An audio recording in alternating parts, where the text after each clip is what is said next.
Okay, here we go. Good evening. Hello, Madam Mayor and council members. My name is Adam Kravitz. I am the executive director of a small but mighty nonprofit called Outsiders In. First, I want to say thank you for funding the men's shelter over the last year and hopefully into the second year. Hopefully, we make it through the whole year. Um, we have been able to provide nearly 30 men shelter every night for the last year. A little bit about Outsiders In.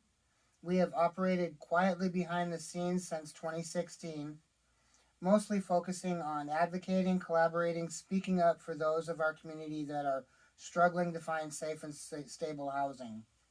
Last year, at the start of the pandemic, we were asked to step in and help execute a grant from the city with St. Paul's Lutheran Church to continue operations of the wintertime men's shelter throughout the summer.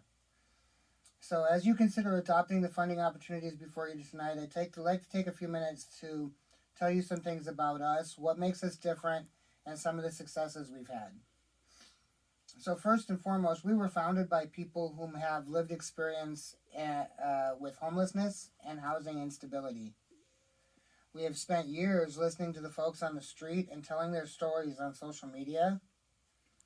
We understand that services should be guided by those that are receiving those services. So we are peer-led and operated organization. We operate on the premises of a recovery, that every guest is needing to have hope that recovery from homelessness, trauma, addiction, and mental health is even possible. And so by our very presence, we embody that hope. Already 2 of our staff that first stayed with us as guests are now working for us.